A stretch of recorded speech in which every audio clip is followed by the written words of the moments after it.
อ๋อเพื่อนสบายดีพี่น้องเลยสบายดีวันศุกร์มื้อนี่วันศุกร์ตอนแรกน่ะ มืดมืด มันเกิดจังหวะ12 โมงผมนะไม่ได้คนจะเบิดมื้อเท่าไว้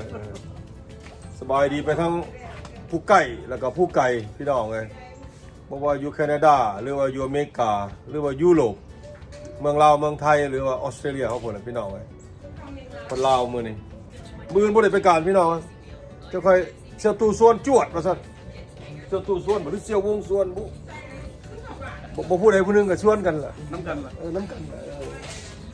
มื้อนี้ก็ซุ่มแซวเล็กๆน้อยๆพี่น้องแม่นบ่ตาซุ่มแซวเล็กๆน้อยๆเนาะจวดจ้าดนี่ใช่ล่ะชีวิตก็พ่อปานนี่พี่น้องเอ้ยมื้อนี้ข่อยขาวขนาด เพราะว่าหัวก็ซื้อมาพอได้กินเป้ได้เลยฝ่าไฟได้กินเป้ก็เลยว่า ก็เลยสลองนะ สลองมายอดกันแล้ว เพื่อสุขภาพ อย่าป่อเบื่อป่อนายกันเด้อพี่น้องเอ้ยคือข่อยเว้าหลายเทื่อเฮ็ดพ่อมวนนัวหัวมวนผู้ใดบ่มักก็มีแต่บ่เบิ่งแล้วก็แล้วโอเค มาแล้วซีด มื้อนี้มีแต่อาหารบ้านนอกมื้อนี้พี่น้องเอ้ย นี่นะครับ มีปนปลากับอาหารบ้านนอกคือเก่าปนปลานี่ มาไปทายนะ จักสิกินได้บ่ผู้คนก็ได้ปนปลานี่ก็ได้ เราจะ อาหารบ้านนอก เจ้าหน้าที่ไปทายพักสมิกของ จังน้อยจังน้อย กินกับคนเนี่ย ไปค่อยเป็นค่อยไป ไปแจ้งคนเป็นไทย ค่อยเป็นค่อยไปเจอกระทันเจ้าของเจ้ายังอยู่กระทันเจ้าโอเคค่อยเป็นค่อยไปเท่าไอ้ ผู้หญิงเสื้อเหลืองรุ่นกินได้เป็นท่านเจ้าได้ ที่เขาบอกแหละพี่น้องโอเคครับแป้งกันเด้อคนลาวคนไทยบอกเข้าใจภาษากันพี่น้องโอเคตอนนี้ก็มาตูดเครื่องเจ้าตู้คือเก่าวนเก่าอีกตั้งแต่มื้อหน่อยนึงมื้อเดี๋ยววันศุกร์พี่น้องเลย มีคัดดอกได้ครับ สีมีฮอทดอกพร้อมอาหารบ้านนอกอีกแล้วฮอทดอกนี่ก็ได้เป็นภาษาดังเลยครับ ฮอทดอกกับมาฮอดฮอทดอกได้เอ้าฮอด คนมา ฮอดมาดูดิว่าจะปิ้งกินพี่น้องจะปิ้งฮอทดอกกินโอเคมาเด้อผู้ใดอยู่ไกลมากินน้ำกันพี่น้องโอเคมีหลายอย่างอยู่มีแต่อาหารบ้านนอก วิ่งเหนื่อยอย่างนี้ ปิ้งไก่กับอาหารบ้านนอกแม่มาครับปิ้งไก่แต่ว่าปิ้งสเต็กนี่ก็เป็นอาหารบ้านนอก ไหน ใส่นะต้องใส่อันนี้ เอาไปใส่ จะได้เลยดีสิคลุกป่นทุกกินพี่น้องเลยไม่ได้ป่นปลาท้องปลาแคทฟิชโอเคแซ่บคนเจ็ดป่นนี่สั่งมาแต่ต่างประเทศนะพี่น้องเลยแองเข้ามาได้บ่านี่พี่น้องเลยอ่ะเซสบายดีน้ำพี่น้องเขาเนี่ยเลยโอเคมีอภัยบุญงามถ่ายเอาอย่างไหนก็ได้อันนี้ เขาเตรียมเอาข้าวเปียก เลดี้เขาเตรียมเช็ดป่นป่าพี่น้องเลยเอาเช็ดฝีมือได้ไหมเชียวเด้อสั่งมาแต่อย่างกับเสี่ยงขวงไปได้นี่อันนี้ก็ชิมาเลี้ยงทรงไม่นกแก้วไม่ใช่นกแก้วกับโบแมนเพราะว่าเพิ่นอีก2 ทิศก็จะเมื่อผมเดินคนจะเมื่อลาวนี่ไม่ใช่นกแก้วคนจะกลับบ้านแล้วนี่ผู้ใดอยู่เมืองลาวเนี่ยขนว่าเราติดหนี้แหละท่วงเอาเราเด้อเนี่ยมาฮอดเมืองลาวเลยที่สิไปเหมือนฮอดบ้านไปท่วงเอาปัจจุบันเกินเพิ่น มาเอาน้ำอ้ายข่อยเด้ออ้ายข่อยมีเงินข่อยบ่มีเงิน เมาโลดสิซ่าเจี้ยให้ดอกสิพามาเบิ่งอันน่ะมักท่านเสี่ยวตู่เพิ่นหาก็เป็นปีทำอิฐพี่น้องไงอยู่ข้างบ้านเพิ่นเบิ่งตัวนี้บรรยากาศฟอยดามันบ่น้อยๆเด้นี่พี่น้องรู้แล้วบ่เป็นหลายอยู่เลยบางใหญ่โอ้ว้าว look at this อยู่ข้างบ้านเสี่ยวตู่หน่วยใหญ่เด้อเฒ่า เจ้าหน้าที่ผู้หญิงผู้ที่กินอะไรเจ้าหน้าปลาเป็นมือบริกินบนนั้นเลย เดี๋ยวเจ้าของคนเห็นบ่นี่มันบ่เป็นหลายอยู่แต่มันเป็นหน่วยใหญ่พี่น้องเอ้ย มันเป็นหลายน้ำซุปเบ็ดเลยแล้ว โอ้มีคนนั้นผู้นี้บิดกินแน่โอ้โอเคพันใหญ่คุ้มค่าดิเนี่ยตึก ขั้นงานตัวนี้บอกให้เป็นหลายถึงนะครับ มันหักมันลมมันหัก เทรนมันลงแล้ว โอ้ปีนั้นมีไว้เท่าไหร่ปีนั้นมีไว้ fourth year ที่2 โอ้ second year แหละพี่น้องเอ้ย โบใจที่เป็นไรเด้อที่เด้อของเจ้าเด้อ โอ้หน่วยบักใหญ่เลยของเพิ่นนี่ มันหักมันขั้นบ่หักมันลม เบิ่งเดินข้างบ้านเพิ่นก็คนคัมโบเดียเขาบอกเลยอยู่ฟลอริดาพี่น้องไอ้หูทางปลูกเนี่ยมันก็ท่านอยู่ข้างในของเพิ่นอีกว่าโอ้ เอามาเบ็ดเอาเลยไปกินกับลาบเนาะมาดีเด้ออันนี้ผักสเม็กพี่น้อง ผักสเม็กเลยนี่พี่น้องไอ้บ้านเจ้ามีบ่เขาคิดว่าสิมีแต่อยู่ฮาวายกับอยู่ฟลอริดานี่แหละมีผักสเม็กกินนี่ คนเห็ดปนปลาเลยเป็นวะ ข่อยบ่ฮู้ว่าอยู่ร้านอื่นมีบ่ ที่มันต้องสูงก็เลยตัดออกตอนมันโป่ง โอ้งามเลยผู้ดีเลยกินกับป่นปลา พอดีเนาะ ว้า อันนั้น ว ปลากระเดาอันนั้นมันเป็นดอกเกลือ เบิ่งต้นพักกระเดาบ่นขอชายเบิ่งให้จะเบิ่งเทื่อนึงเลยบ่เท่าต้นพักกระเดาอยู่ฟลอริดาเบิ่งโน่นนี่พี่น้องเอ้ยสูงกว่าเฮือน2เทื่อบ่อยากพูดเลย ต้องมาบ่อยว่า บ่อยากว่าเตาคือเก่าบ่นี่พี่น้องเอ้ยเบิ่งเสียงตู้ข่อยเพิ่นเฮ็ดเตาดังไฟพี่น้องเอ้ยเตรียมปิ้งเพิ่นปิ้งหยังเพิ่นสิเฮ็ดอันน่ะที่ปิ้งบักเผ็ดปิ้งหยังเตรียมเฮ็ดป่นเด้อแม่นบ่หั่นโอ้สิได้พี่น้องเอ้ยอยู่เมืองอเมริกาได้นี่บ่แม่นอยู่บ้านเมืองลาวเฮาเด้นี่นะแค่ไหนก็ได้นะไอ้วงกินได้เบิดมากับแก้มซุ่มแซวกันพี่น้องเอ้ยบ่มีหยังชีวิตนี่คือเขาเว้ากันแหละหากินคือกาอยู่คือกาบ่ผิดอยู่คือกาหากินคือไก่หากินไปเรื่อยๆชีวิตนี่บ่มีจนพี่น้องก็ได้อยู่ได้กิน เจ้าระบบไทยเอาต้นกิเล็กเนี่ยเมื่อกี้ จนเลยจะน้อยมากันใหม่ไปเรื่อยๆไปเรื่อย ปีเล็กมีรสเสียด ๆเจ้าภาพใจดีพี่น้องไงเจ้าของบ้านเพิ่นแท้ๆเลยนี่คนแถวบ้านน้องสางทอพี่น้องไว้ผู้ใดอยู่ลาวในเบื้องเพิ่นคนบ้านน้องสางทอพี่น้อง มีแต่ตัวบ้านข่อย บ่มีอย่างอื่นเลยมีแต่สางอย่างเดียวบ้านสางทอบ้านเพิ่นผู้ใดอยู่ก็ทักทายเข้ามาบ่เคยเห็นหน้าเห็นตาพี่น้องทักทายเข้ามา จนในโมจันเบิร์กว่าเขากระสานทองกัน เอ เลย อ หมด หมอเบิ่งนะมา YouTube จันให้คันเบิร์กเชี่ยจัน เจอ มื้อนี้มันที่เดือน3วันที่1 ยับ เป๊ะ เดือน3ปีนี้ไปไว้กันนะ 2024เป๊ะเลย ลานเท่ากันมัน ปิ้งมัน ปิ้งเลยเด้ มัน ฮะ ปิ้ง เนี่ย โอ้ว้าวผู้เดียวเนาะ วันที่4นี่มือมันเดย์มือวันเสร็จมันเดย์เพิ่งจะเลย4 เดือนเลยเด้ผมจะแลน้ำกลเขาแล้ว พอสำนีพี่น้องเอ้ยชีวิตแต่ละมื้อแต่ละวัน คนเมืองนอกแล้วเนาะอยู่อเมริกาพี่น้องเลยเหตุการณ์ก็5 มื้อ6 มื้อคิดดีบ่ได้เฮ็ดวันเสาร์บ่ได้เฮ็ดวีคเอนด์พี่น้องก็เลยเสียบตู้ส่วนจวดเสร็จแล้วเสี่ยวไปเริ่มปีเริ่มจี้ระบาดนี่พ่ายเอา ชิคเก้น ชิคเก้นก่อนนี่ก่อนอื่นชิคเก้นก่อนพี่น้องเอ้ยสเต็กเลยเด้อรอบเดึกสเต็กน่ะรอบเดึกตัวแซ่บๆต้องรอบเดึกกิโลเบิดก็ห่อซื้อกลับมาอย่างดีแล้วกลับไปนี่นะ ตอนนั้นตัวห่อบ่ ตัวซื้อมาห่อโดยเฉพาะแล้วกลับก็ได้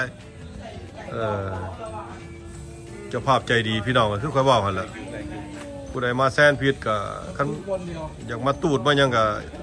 อินบ็อกซ์เข้ามาพี่น้องคันว่าสนใจแม่นบ่โอเคบ่ดาวมาตูดอยู่นะมาดีได้พี่น้องเอ้ยเบิ่นมาแล้วมายืมเงินบ่ได้เด้ มาถึงมือปิ้งแล้วล่ะ มาถึงมื้อปิ้ง ถึงมือปิ้งก็ บ่ได้กินเลย บอกอีก อันนี้สิบอกมือไหนล่ะสิปิ้งก็สิว่าเนาะ มาบ่ถึงมื้อบ่ได้กินคือว่าเด้อเนาะพอนัวหัวมอนเด้อพี่น้องเอ้ย ผมได้อาบเสือเอาสปอร์ตที่ออกเอา YouTube แองมีการ1มันเกิดขึ้นบาทนี่ยังบ่ได้หนึ่งมีแต่เตรียมไว้แม่นบ่เชียวเบิดเท่านี้บ่นี่ เบิ้ลเท่านั้น อุ้ย อู้ได้หลายได้ แม่นบ่คันบ่กินนี่สิเหลือหลายเด้อนี่ พาเครื่องเลย โอ้ ตังค์ โอ้ว้าคักๆพี่น้อง จริงมันค่อยง่าย เพราะว่าเขากินของข้าวแล้วเขาก็จะกินของหวานหลากท้ายพี่น้อง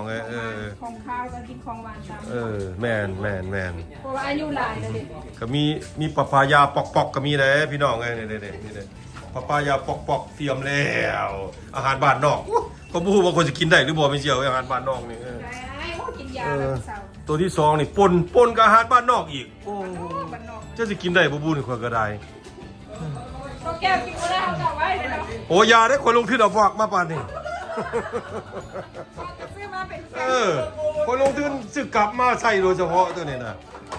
บ้านนอกก็เอาเงินได้แบบถือก็มากินอยู่ในยุคก็มากินอยู่บ้าน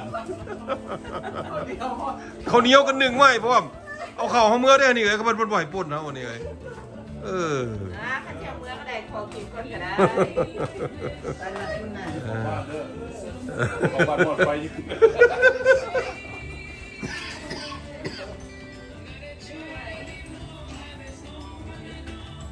กสันเนี่ยเบิ่งนี่ ซีมเจ้าของบ้านสิอารวาสกันละพี่น้องเอ้ยสิบ็อกซิ่งกันละ โอ้ฮันดอกคือโบใส่ถุงซี่มันจังโบดำเลยดิ มีการปิ้งเกิดขึ้นพี่น้องเอ้ยเรื่องกินนี่เป็นเรื่องใหญ่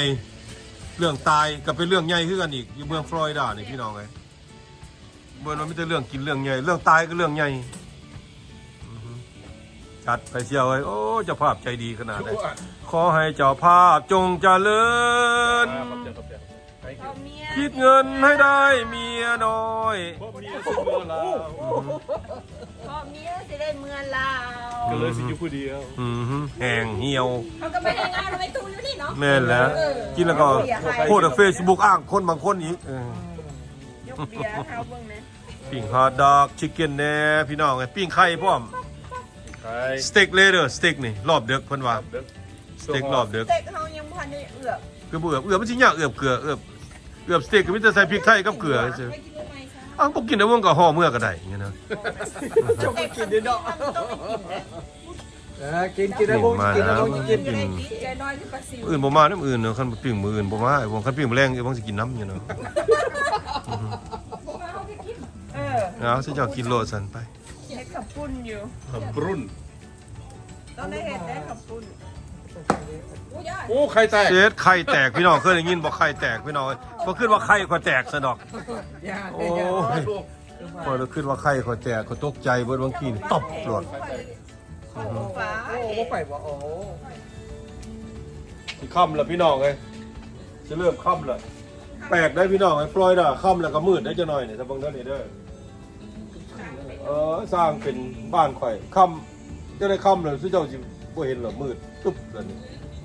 บ่ฮู้ว่าอยู่รัฐแคลิฟอร์เนียหรือว่ารัฐอื่นเป็นหรือบ่เป็นคือฟลอริดาบ่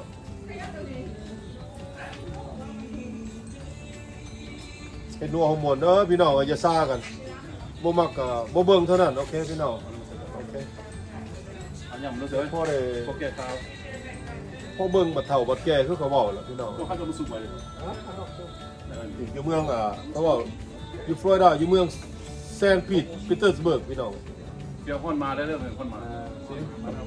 ฮอดมามาแล้วพี่น้องเที่ยวก็เสิร์ฟฮอดมาฮอดดอกกันนะฮอดมาเบิ่งจวดเลยพี่ให้น้องเขาเบิ่งดูนี่มันฮ้อนอยู่บ่เท่าซิมันเป็นมันฮ้อนอยู่บ่ สุกอยู่บ่เฒ่าคือว่ามันใหม่แต่ครึ่งเดียวเท่าเลย โอ้เขา ข้างนั้นเท่าแล้วบ่สุกค่อย ยังมันรู้ยังมันรู้ เขาอยากว่าเป็นช้างไว้อะเนาะ ปกติไม่กล้าคือผมไม่ตีเราเอง โอ้ครับ ทำหมดจะจับผม ครับเลยครับชอบพี่น้อง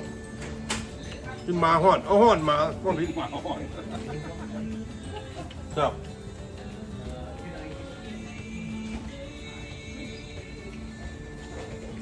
ทุกคนบอกแล้วพี่น้องชีวิตกับพ่อปานนี่คนเฮาเล่นแน่กินแน่มวนไปนำพี่น้องเอ้ยชีวิตของคนบ่ได้ไปเบียดเบียนผู้ใดก็โอเคล่ะแม่นบ่ครับเขาบอกถูกบ่ มันสุกแน่มันก็เหมาะสม มื้อนี้ก็ Friday พี่น้องมันหมดสุกแล้ว ตอนเขายังอายุ15ก็ขอให้สู้ทุก7 ปี Friday เลยที่ผมก็เป็น Friday ที่สุดผมมีว่าไงอ้าว โอเค อยู่ในมูวี่หมอ ก็ได้เอาละโอเครอชมนึง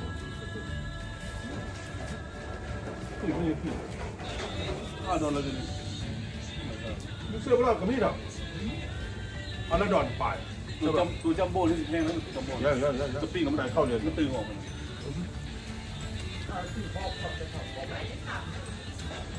แก้มไปน้ำกันพี่น้องไงโอเค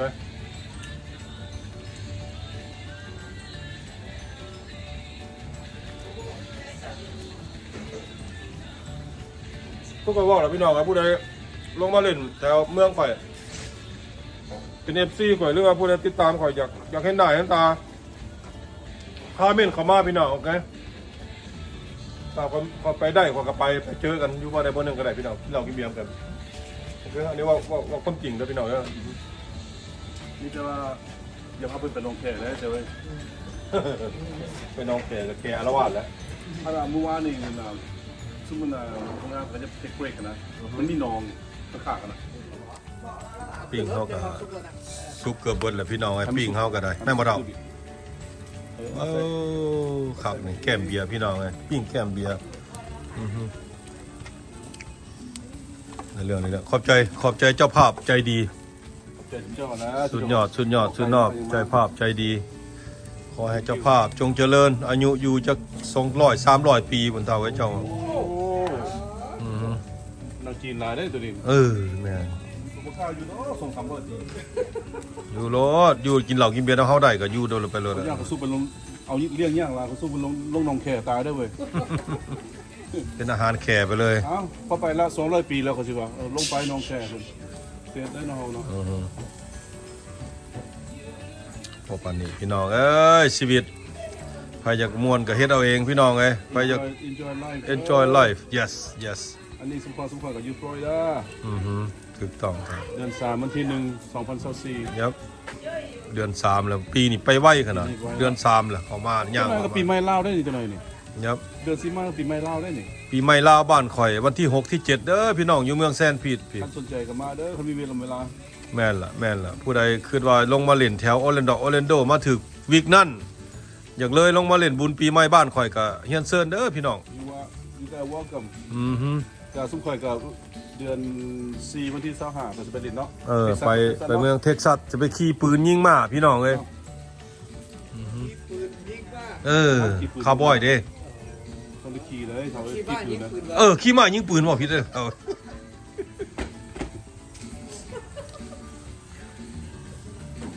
แต่เจ้าชิวา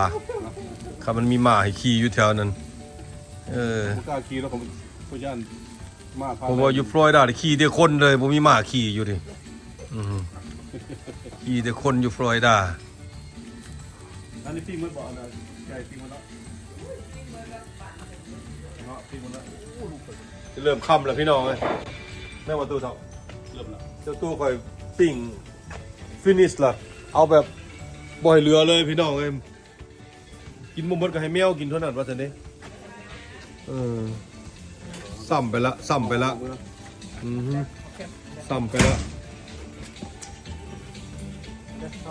อย่ามาตามเถอะเอาแป้งกับเรา แฮปปี้ไฟเดย์แฮปปี้ไฟเดย์ ตามเที่ยวสายจวดสายตูดเราพี่น้องเอ้ยยก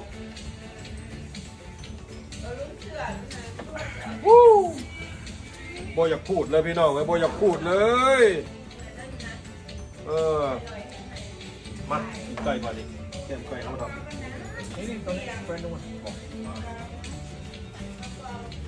มาอุบก่อนบางกินกินห้อนมาห้อนพี่น้องเลยมันเลยว่ากินไก่บ้านเนี่ย พ่อนมา ห้อนมาบ้านพ่อพี่เลยเราไปพ่อพี่เลยภาษาอังกฤษนี่เก่งซะเหลือเกินคอยเลยห้อนมาว่าจะนั้น ขาดดอกเลย ชอบพี่น้องเหรอเลือก เลือดนี่ พวกเราทางกินไม่ได้แล้วแก้วให้เลือกแก้วละตัวเดียว ก็ลูกเจ้า พอดีใส่ได้ บุรีเข้มบ่ ไปอยู่ทั้งเลยเดียวเนี่ยไปหมอลำเรื่องดิ ไปในก็เริ่ม ไปเพื่อนหมอลำเรื่อง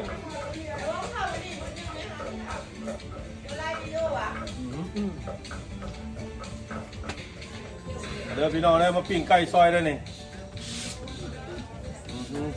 เฮ้ยสุกเอากระเทียมแล้วเนาะ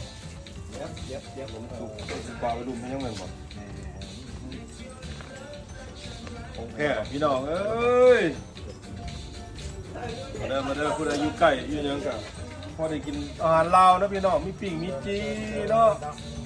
ก็บ่ได้มีฮอตบ่ได้มีแฮมเบอร์เกอร์บ่ได้มีพาสต้าไปจ้ะปิ้งจีแบบลาวๆครับพี่น้องก็มีตำบักหุ่งแน่แล้วก็จะมีปนปลาแน่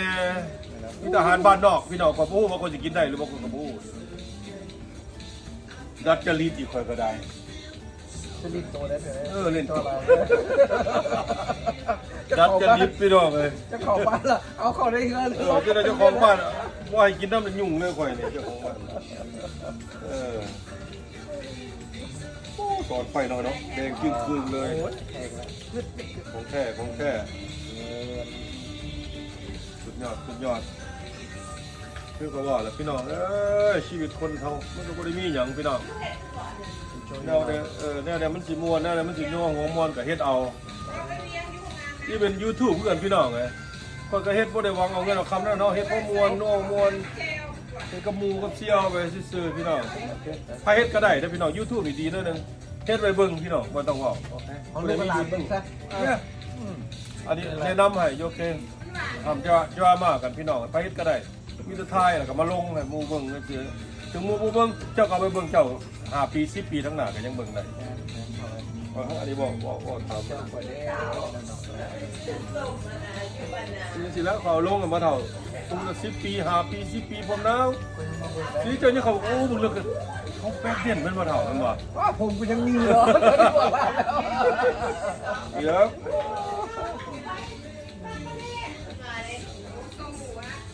กูมือนี่พี่น้องชีวิตมันสั่นดังนั้นเลยหาความสุขใส่ตัวเองพี่น้องเขาก็บอกว่าเขาจะเป็นอย่างมืออื่นมือเขาก็บอกผมมีบุ้ยไผ่แกนที่ได้เทวดายังแกนที่ว่าได้นะอ้าว เป็นยังไงโอนฟ้าเป็นยังไง โอ้ยแก้มแก่ขาวแก้มพี่น้องไอ้มีแอคโอเรือมันสิบูดพี่น้องไอ้2-3ทิศล่ะ มันจะ expire ไปเลยเนี่ย โอ้ยมันบูดสไปร์ครับ เขาเป็นบูมมันก็ expire ตัว เจ้าตัวเอ็กโอมาอีกแล้วขี่กระตือคอยตายเป็นแถวอีกแล้วพี่น้องไง ซีนายูคุณละจอบ พี่น้องก็ได้แก่ข่าวได้จัดไปข่าว เดี๋ยวใจนอน มึงรู้ดิเจ้าตัวเฮ็ดล่ะไม่ล่ะพี่น้องเลย เบียร์ไปไหน เบียร์เจ้าแหละเชื่อ Happy Friday พี่น้องเลยมื้อนี้วันศุกร์โอเค1 2 3 มีอะไรวะ เพื่อสุขภาพพี่น้องเลยเมื่อจะค่อยเอาเช้า2แรง3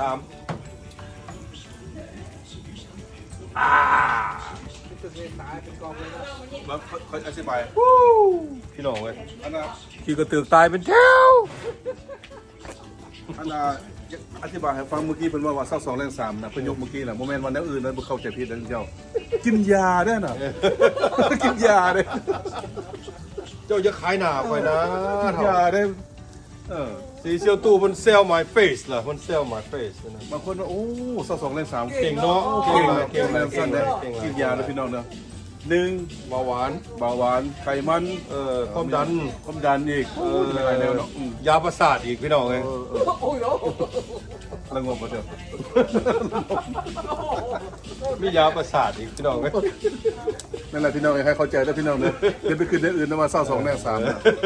ต้องกินยามันอันตรายละอ่ะตอนนั้นเนาะ โอเคพี่น้องแงเข้ามาทางในอีกเทื่อนึงพี่น้องเลยป่นเฮาฮอดใส่เลยไม่เชื่อก็ได้ยินว่าเฮ็ดเฮียเมื่อกี้นี่บ่หยอกก็ซื่อติไอ้วงน้อยใจ น้อยแล้วเนาะถือกลับมาบ่ก็หลายกลับพุ่นลงทุนซื้อกลับมาบ่คักๆนึง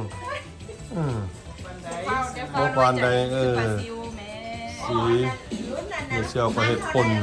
ไม่หมดไฟเลยดิ ไม่เชื่อขอเฮ็ดป่นป่าพี่น้องป่นเสียงขวางสูตรนี่สูตรยังไม่เชื่อ เชียงขวางแล้ว สูตรเสียงขวางพี่น้องเลยผู้ใดบ่เคยซีมนี่บ่ฮู้คือข่อยซีมนี่หลายเทื่อนี่ฮู้แซ่บกิน3เทื่อเลยพี่น้องกิน3ครั้งผ่านว่าจะไปคันว่าไปประกวดนี่ผ่านเลยว่าจะไปของแท้ไอ้วงคนเดียวจ้ะ บ่ผ่านหลายคนเชื่อมข่อยนี่ ซีบอส มาขึ้นมาเบิ่งป่นเฮาพี่น้องไงเบิ่งดูนี่เราตำแล้วเราก็มาใส่หม้อป๊าดตู้ซ้ำเฮ็ดงานดองพี่น้องเอ้ย ข้าวเหนียวคุย ข้าวเหนียวของของแท้พี่น้องเลยมันอีกพร้อม1มันเบิ่งนู่นนี่พี่น้องเอ้ยเบิ่ง1มันพร้อมป๊อดตัวมันสิจอยได้จังได๋แต่คงมีแต่ของข้าวของหวานพี่น้องเลย ข้าวแล้วก็ของหวานตามหลัง ขอบใจไม่เชื่อขอบใจสั่งมาแต่เชียงขวางโดยเฉพาะพี่น้องเอ้ยของแท้ ใครอยากจ้างไปให้กินมาเด้อ เดี๋ยวผู้ใดจะจ้างให้ไปเฮ็ดป่นรับจ้างให้มันออเดอร์เข้ามาพี่น้องเลยบ่หลายดอกเมาหนึ่งก็พอแล้ว เมา1 EXO 2 ขวดว่าซั่นเด้พ่อบ่พี่เจ้าเดี๋ยวพ่อสีพี่เจ้าก่อน EXO 2 ขวด 2 ขวด ผมก็ชอบหลายใช่ไหมเชียว สาวสี่ขวดกับพ่อแล้วนะให้นี่แกนก็ได้โคโรนา เอ็กโซ2 ขวดเอ็กโซ2 ขวดมาสายจวดเฮาเลดี้ตั้ม น้ำเฮ็ดอาหารแล้ว thank you เจ้าภาพใจดีมีเจ้าภาพได้พี่น้องนี่เสื้อสีอันน่ะไอ้หยังนี่สีอันน่ะสีเผือกก่อนสีเผือกสีเพอร์โป้บ่เพอร์โป้ภาษาลาวเขาสีหยังก็สีเผือกม่วงวะม่วงเนาะโอ้ก็ได้มายกมาดิ1 โยกเลยคนโยกเลย 2ยกอีก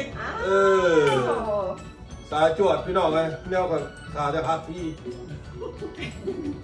ทันทีเจ้าคือพวกไปเอาใส่ ต้องชิปเด้ สายตรวจสายตูดกินบ่ออกตลาด สายเขาห้อยยังก็กินตลอด บ่ออกตลาด ของแห้งแหน่ที่เจ้าก็ได้เอาไหมกินตลอด กินตลอดบ่ออก บอกตลาดถูกต้องไปเรื่อยๆพี่น้องเลยอย่าซากันเด้อ เฮ็ดหัวเฮ็ดหัว เอ เนาะ อแม่นเลยเฮ็ดโลโฮมอนซื่อรอบดึกแล้วพี่น้องไงจะโมงเลยเดี๋ยวนี้ มงยัง โอ้มันจะออก2 ทุ่มแล้วซึ่งอะไรไปได้2 ทุ่มผมว่าบ้าไปแล้ว รูปกาแฟโอ้ 8 โมงแล้วโอ้ใกล้จะว่า8 โมงแล้วพี่น้องไอ้2 ทุ่มรอบลาดวันแล้วยกสุดท้ายพยายามกินทุกมื้อไม่ชอบกินซอยแล้วเอาจอบไม่ชอบมาเนี่ย โอ้ยบอก มันคือบ่อ โอ้ตอบไปนะโบเลย เสียงบอล มีไหมถูกบ่ ฮะความพิเศษจังเลยโอ้มาละจีหอย ความสุขพี่น้องเอ้ย นี่เจ้าของบ้านก็ให้แหละ ขอบใจเจ้าภาพใจดีเพิ่นทั้งผัวทั้งเมียเพิ่นกินเป็นบ่ขาดเป็นระยะพี่น้องเลย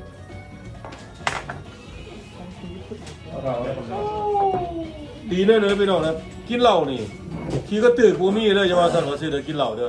สังเกตรถจุข่อยนี่ไม่ไผมีกระขี้กระตือกจักหน่อยนี่ ยูมิกา สุเจ้าบ่กินเหล้าระวังสุเจ้าสิมีขี้กระตือกระวังบ่โตแปรกับโตกลมโนดตะเบิ่งว่ามันเสื่อนี่ โอ้มีสอง บ่โตแปรกับโตกลมระวังไว้สุเจ้าจุข่อยบ่ได้มีเลยนี่บ่ได้ห้องโออาได้ขี้กระตือกบ่ได้มีให้ของแท้เลยนี่ขี้กระตือกโอ้ย ต้องแต่เลย นี่ตัวนี้นี่จัดการขี้กระตือกโอ้ยเอาบ่มียกเที่ยวเลย 1 2 3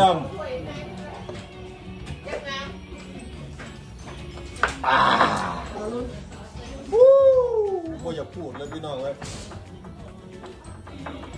กินจำเลยกับนาบิดนาเบี้ยวแล้วนาบิดอีกพร้อม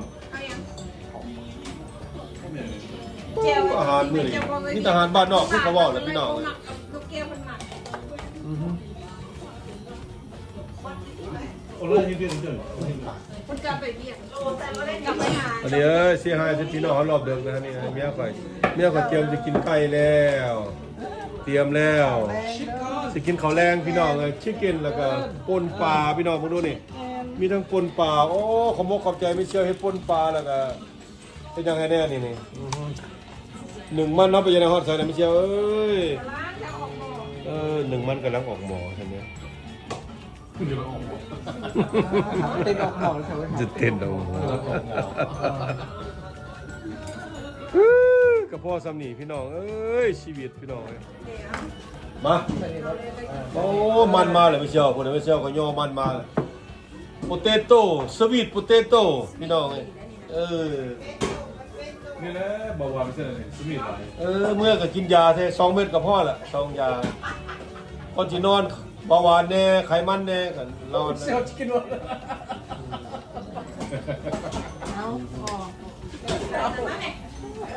บ่ได้แล้วเช้า2แรง4น่ะกินยา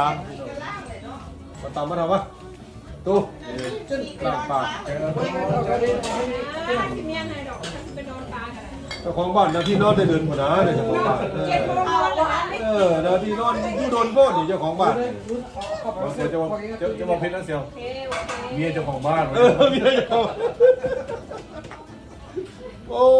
ผัวเพิ่นฮ้อนพี่น้องไอ้ผัวเพิ่นฮ้อนก็ว่าเลย ถ้าเป็นเจ้าของบ้านกับเบิร์ดเลยนอนทั้ง2 เมียแล้วเมียเจ้าของบ้าน กินนี่ไปนอนได้แหละโดนดอก โอเคสันไปการเลยสันโอแก้วเอาอยู่จนแจ้ง สบายเลย หาคนจะมองนี่9 โมงนอนก็ได้ แม แม่นว่า กินข้าวแล้วพูดแหละ เจ้าจะนอนหลายดอกแต่พวกจะนอนหลายหลังจะจนเป็นปีแล้วนะ คอยกินข้าวแล้วคอยก็เตรียมตาคอยก็เพิ่มแล้ว โอ้ลมมาเนี่ยลมมาเนี่ยเป็นสียังเขา ซีเย็น โอ้ มันนั่งอยู่น มั อน ก คือตอบ ส ถู ว ก นเขาไปไหนป้าไก่นะ กันไปเซียนห้องหรือคนละเรื่องเลย โอ้ยลงขึ้นแล้วเถอะ โอ้บุรุษเมียก็ตักป่นนะพี่น้องเอ้ยสิได้สดเอาคักๆเลยงานนี่ กินการ ป่นปลา ปลายน้ำ ปลาแคทฟิชท้องปลาพี่น้องท้องปลาแคทขอบ ๆ ใจ ไม่ ขอ เสิ บ ร์ฟ ใจ ดีนะเอาผู้กินแล้วเสิร์ฟ ขอบใจไม่เสีย สุดยอดมีแต่อาหารลาวๆพี่น้องอาหารบ้านนอก ข้าวพ่อกินวันละ โอ้ยจะกินเบิร์ดนี่ พบคนบ้านนอกมันอยู่ในเมืองนี่เป็นบ้านนอก บ้านนอกแล้วเนี่ยบ่มีบิลดิ้งสูงๆเลยคือนิวยอร์กเนาะเขาบ่ได้คืออยู่คือนิวยอร์ก คอย มีสั้นหนึ่งเขาอ บ่ ยู่ คื สั้ อน หนึ่ง ชิคาโกไปนั่น คนที่ได้ตีไอ้พวกไหนก็มีเบิ่งได้เดี๋ยวบ้านนี้ 18สั้นแล้วขอ ต เอา อน ลง มา ไป ในวงเนี่ย ฮะ ได้แล้วไม่ใช่มีคนได้อยู่พี่ล่ะ นี่นะ เย็นน้ำเออ โน่ๆๆๆค่อยสดพอแล้วไม่ใช่พอแล้ว ใช่ พอแล้ว บงยี่นี่บงยี่นี่เข้าบงยี่นี่ โอ้ยแม่นวะ เรียบร้อย โอ้ยโอ้ขอบใจ อืม ปุ่นนี่บ่ต้องจำเด้อพี่น้องสดเอาโลดเอาเข้าใส่แล้วก็ร้อยแล้วก็แปลว่าสดเอาเลย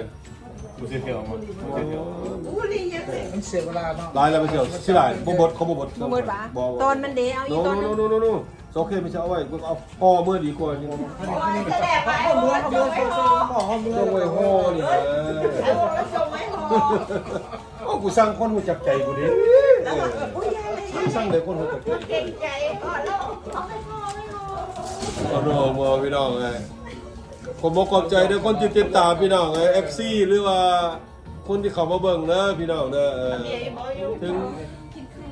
ฝากถึงคนที่บ่ได้ Subscribe พี่น้องไง Subscribe นะ คนละคนคนนี้ พอได้เป็นกำลังใจให้โอเคต้องขอบอกขอบใจที่ผู้ใดเป็น FC แล้วก็คลิกไลค์ให้ก็โอเคแล้วพี่น้องเฮ็ดนัวฮอร์โมนอยู่กับเว้าล่ะอยู่ฟลอริดาพี่น้องเมืองเซนต์พีทร์สเบิร์ก กินคนละคน ใกล้กับแทมปาใกล้กับเคลียร์วอเตอร์ ไม่อยากอ อ อก ยู่ มา นี่ นอก ไอ้หนอตัวหัว จากเคลียร์วอเตอร์มาเมืองข่อยนี่ก็ประมาณ10 นาที15 นาทีประมาณนั้น คลิปเอาอีก ดังเตอร์เขาก็ให้เขาออกมา โอ้อย่าลืมตำบักหุ่งเลยพี่น้องมีคนตำบักหุ่งมีคนเสิร์ฟตำบักหุ่งเลย เอามันยามมันเลยนกแก้วมันยามมัน เขาไข่โอเคเขาไข่โอเคก่อนคือก็เว้าแล้วพี่น้องเฮ็ดก็นัวหัวมวนผู้ใดบ่มักก็มีแต่ว่าสกิปแล้วก็บ่เบิ่งแล้วก็แล้วพี่น้องถ้าผู้ใดเบิ่งเขาบ่เบิ่งก็ขอมกขอบใจพี่น้อง ลงมือ เอาลงมือมันจะไปลงตีนเด้ นะ อย่าไปลงตีน วันนี้เรา ลง ค มือน สุดท้ายคนสุดท้ายแล้วนี่ โอ้บ่9 โมงเถอะ จะเอาไข่ก้านลุ้น เจ้าว่าเจ้าสิไปนอนค่ำลง ไข่ก้านลุ้นค มัน นสุ จะ ด เป็น ท้า น้อย งกินข้าวแล้วคนว่าจะเป็นน้อง โอ้ยพวกแกยังอยู่ทัน12 โมงเดี๋ยวเขาค่อยไปกันกันอยู่ลุ้น ว่าเจ้าจะอยู่คนหนึงโมงไปการเลยกันไหนแล้ว บ่แล้วค่อยก็อยู่กับเจ้าของบ้านไปการมื้ออื่นพี่น้องโอ้ยคักอ่ะเด้มวนน้ำมูนะเจ้านะ เอ๊ะ ถามอยู่ ข้อ10บ่ได้เนาะข้อ10บ่ได้อย่าไปขอซะนะ บ่ได้แล้ว มาตัวมาถามว่าเจ้าโอเคบ่จิว่า ตู้คอกันได้ ต้องไปบอกเข้าไปต้องไป วัน เดี๋ยวพี่น้องเด้อ นายข่อยโมแหง มันปิด Friday night พี่น้อง Happy Friday นะมันไปเคสนิดนึงวันนี้แข่งมาถามนายข่อยว่าข่อยสิไปบอกลูกโลกดิ้นหลายตัวย ก จอกที่3เลยพี่น้องที่4ก็บ่มีละเบิดล่ะ เมื่อไร เบิดเลยเสี่ยวตู้กินเบิดเลยบ่เสี่ยวตู้พากินเบิดบ่ผิดเสี่ยวตู้พากินเบิด ไอ้เมียงมาบอกแล้วซื้อมาเลยค่ะ ของเจเบียร์เลยของเจเบียร์เลยสุดท้ายเลย จอกที่3เอายกบาดนี่1 2 3 อ่ะนับอีก นะยี่พวกเจ้านะหนาเบ็ดหนาเบี้ยวอย่างเงี้ย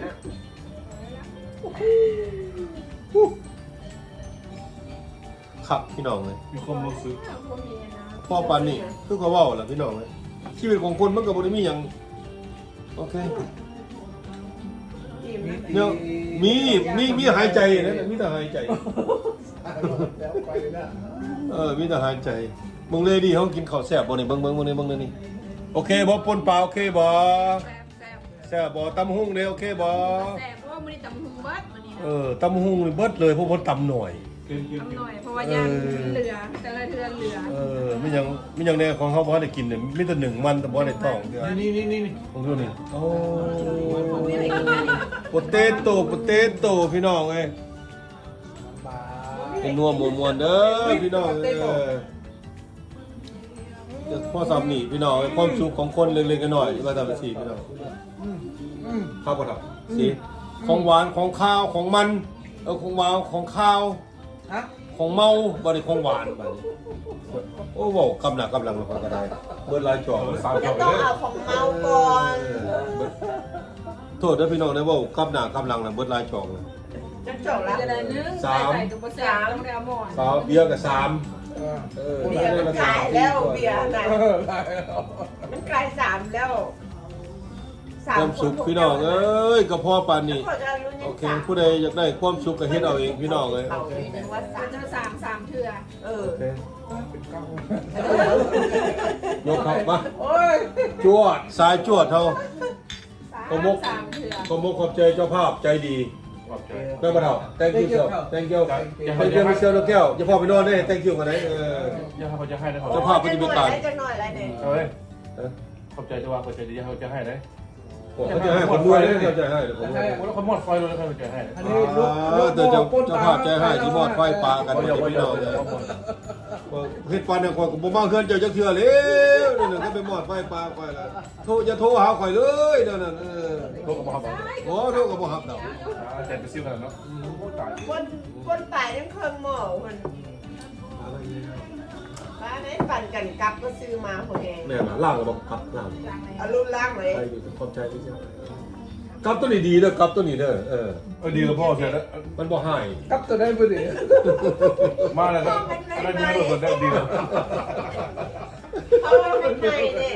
บอกเลย ลงทุนซื้อกลับมาให้อันน่ะอหยังก็ห่อมาห่อเมื่อพี่น้อง ก็ดีเลยเนาะ เฮ็ดเชี่ยวก็เฮ็ดป่นแซ่บเลยห่อเมื่อเลย เอาที่สายห่อพี่น้องเอ้ย มันสะดุดปะ ตูดทั้งห่อเป็นคนจีนไปแล้วค่อยก็ได้ เอาสีที่เขาเห็นเลยเนาะ กินแล้วก็ห่อเมื่อพร้อมพี่น้องเอ้ยเคยเป็นบ่คือข่อยบ่พี่น้องเอ้ย ไปช้อปปิ้งไว้ คือทั้งมันพร้อมกันด้วยต่อพี่น้องก็บ่รู้นี่1มันสวีทโปเตโต้ ยังไม่ได้ไป ของแท้เด้อนี่แซ่บไปเลย จะได้สิลากถ่ายพี่น้องเดี๋ยวลาก มีเว ถ่าย ลาแหละอยู่ยังมีเวลา เขาเจ้าก็อยู่ในเฮือนเขาเจ้าโอเคอยู่ ครับไม่บอกเลย เรื่องเขาบอกแล้วพี่น้องความสุขเล็กๆน้อยๆพี่น้องเฮ็ดไปก็เพื่อความมวลเพื่อไปเบิ่งตอนเฒ่าตอนแก่ซื่อๆดอกพี่น้องโอเคครับอย่าสุดดราม่ากันเด้อว่าซั่นว่าซี่โอเค ที่เป็นใบเนาะเชื่อ เพิ่นก็เว้าแล้วผู้บ่มักก็บ่เบิ่งกันแล้ว สกิปไปแล้วก็แล้ว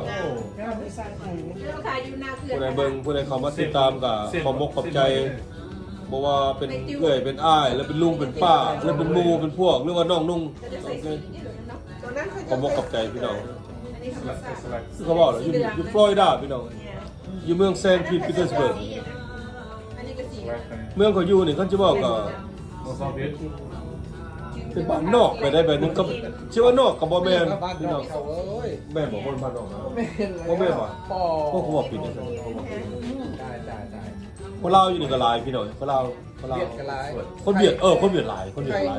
ไทยอยู่ ไทย แคม ก็ ป้า อย่าคนไทยส่วนใหญ่ก็อยู่แทมปา ทราบดีนะเป็น คนไทยอยู่แทมปานี่จาก มีนี่กันหลาย อย่างคัมโบเดียคนคัมโบเดียก็อยู่นี่ก็คัมโบซูลาวกัน แม่แล้วลา ลาวเอเชียเฮาอยู่นี่เป็นคนเวียดนามหลายกว่าหมู่อยู่นี่อยู่เมืองเขาอยู่ แล้วคือเบียด เนี่ย ไทยเลอร์อยู่แคมป้า เด่นไปมานี่คือว่าสิบุมีเฟอกินนี่ปะทกอ่านเฟออยู่เมืองเขาอยู่นี่บ่ฮอด35ก็ว่าหลายเติบเพิ่นก็เดา นักเล่นหัว โอ้ยไอ้นี่เว้ย 35ลายเติร์ ซึ่งเขานี่ไปบริโภคไม่ได้อยู่กำลัง บ่ครบเท่าจะไปบ่ครบเท่าบ่ครบ จังหวัดอะไรวะ เป็นลายลาย เอาวงก็บอกไปซื้อ35เอลิส กาย ถอนและหมดคนอย่าง เนาะเมืองเฮาเมืองพันในหลักแถวพันในหลัก แคมเบอร์ครับ พันในหลักเท่านี้เขาบอกไปซื้อๆนี่แหละกระมูลมาบอกเพื่อความหลายเจ้าบ่ได้ไป คน แล้ว มันยัง เนี่ยมันหลาย โอ้สปอร์นะ ซาวในฮอตเลย เปิดอันเดอร์เซนแล้วบอกวินัทบิซี่ทูมินลัดแลนด์ โอเปนิ่ง YouTube ฮอตได้ซาวเขาฮอตได้ซาวฮอตได้ซาว ผ่านลาวเขาก็มีแต่ ฟาเดนไนเนาะฟาเดนไนมาร์เก็ตพี่น้องอยู่เมืองข่อยอยู่นี่ผู้ใดมาโอ้สนุกกินเลย สิปอกมันจะอยู่ มันฟังสปอร์ตตี้ เอาสิพี่น้องไอ้มันก็ดึกแล้วช่วงนี้ก็ได้สายมากอ่ะโดนเติบแล้วสิได้ลาความลมแล้วพี่น้องเอ้ยเฮาสิได้ปิดคลิปแล้วครับ โตกที่ละ ไม่เชื่อซอยข่อยแน่ไม่เชื่อซอยข่อยซอยกันว่าสั่นว่าสิคือเขาบอกแล้วพี่น้องขอบมกขอบใจคนที่ติดตามแล้วก็เขามาเบิ่งพี่น้องเลยให้อายุมันคนยืนมีเงินใช้หลายๆพี่น้องโอเคแล้วก็คอยสุขภาพแข็งแรงเด้อพี่น้องเด้อ ลำรวย โอเคสิเดลาความลงทุกคนโอเค คนไลค์คนแชร์แดง บ่จำเป็นหรอกพี่น้องมีแต่ขอบใจที่ว่าเขามาเบิ่งติดตามแล้วก็แล้วเรื่องไร้สาระของทุกฝ่ายอย่างนั้น กินตำมะฮุงปนปลาปิ้งไก่ บันโน มีแต่อาหารบ้านนอกพี่น้องโอ้ยข่อยก็บ่อยากจังนะอาหารบ้านน ผู้ อก หวานได้มันนะ ทางอิ่มไปแล้ว หวาน โอเคพี่น้องโชคดีทุกคนโอเคอ่ะบ๊ายบายทุกคนนะบ๊ายบายน้ำแดงบ๊ายบาย